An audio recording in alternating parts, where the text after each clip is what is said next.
19वीं सदी के प्रारंभ में भारत एक परिवर्तनशील युग से गुजर रहा था।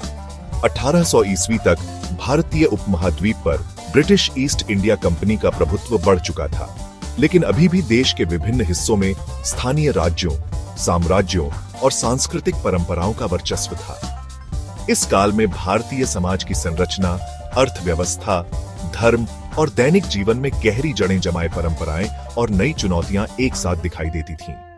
यह लेख 1800 ईस्वी के भारत के जीवन शैली को विस्तार से समझने का प्रयास करता है। 1800 ईस्वी में भारतीय समाज मुख्यतः जाति व्यवस्था पर आधारित था। समाज 4 प्रमुख वर्णों ब्राह्मण, क्षत्रिय, वैश्य और शूद्र में विभाजित था, जिसके अंतर्गत सैकड़ों उपजातियां जैसे कायस्थ, राजपूत, जाट आदि कार्यरत थीं। इसके अलावा अछूत मानी जाने वाली जातियां जैसे चमार, भंगी समाज के सबसे निचले पायदान पर थीं। ब्राह्मण धार्मिक अनुष्ठान, शिक्षा और पुजारी का कार्य, क्षत्रिय शासन और सैन्य सेवा से जुड़े, वैश्य कृषि, व्यापार और वाणिज्य, शूद्र शिल्प, मजदूरी और सेवा कार्य। जाति व्यवस्था का प्रभाव विवाह, खान पान और सामाजिक संपर्क तक सीमित था। गांवों में यह व्यवस्था अधिक कठोर थी, जबकि शहरी क्षेत्रों में थोड़ी लचीली होती थी। महिलाओं की स्थिति जाति और परिवार की सामाजिक हैसियत पर निर्भर करती थी। उच्च जातियों में पर्दा प्रथा और बाल विवाह आम थे, जबकि निचली जातियों में महिलाएं श्रमिक के रूप में काम करती थीं।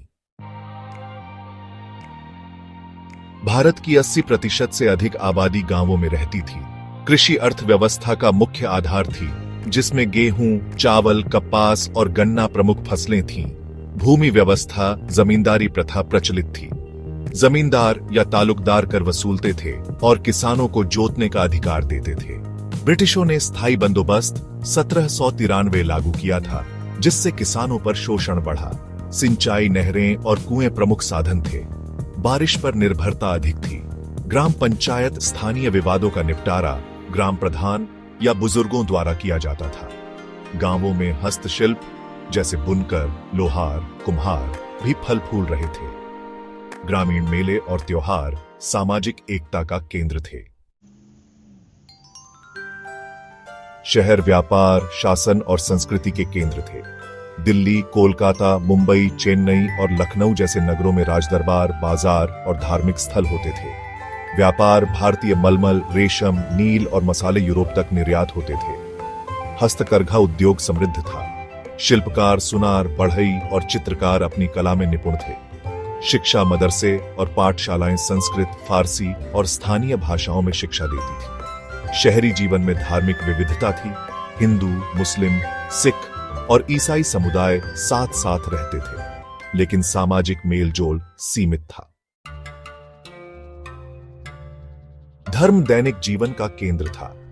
हिंदू धर्म में पूजा, व्रत और तीर्थ यात्रा प्रमुख थे। मुस्लिम समुदाय नमाज, रोजा और ईद मनाते थे। हिंदू त्योहारों में दिवाली, होली, दशहरा और रक्षाबंधन प्रमुख थे। मुस्लिम त्योहारों में ईद उल फितर, ईद उल अजहा और मुहर्रम शामिल थे। सिख परंपरा में गुरु नानक जयंती और बैसाखी का विशेष महत्व था। धार्मिक स्थलों जैसे मंदिर, मस्जिद और गुरुद्वारों का समाज पर गहरा प्रभाव था। संत और सूफी संप्रदायों की शिक्षाएं भी काफी लोकप्रिय थीं। परिवार संयुक्त होते थे, जहां 3-4 पीढ़ियां एक साथ रहती थीं। पुरुष कमाने वाले होते थे, जबकि महिलाएं घर और बच्चों की देखभाल करती थीं। उच्च जातियों में महिलाओं की स्थिति में शिक्षा का अभाव था और विधवाओं को सती प्रथा या एकांत जीवन का सामना करना पड़ता था। निचली जातियों में महिलाएं खेतों या शिल्प में काम करती थीं। विवाह के मामले में बाल विवाह प्रचलित था। दहेज प्रथा भी थी, लेकिन यह आज की तरह विकराल नहीं थी।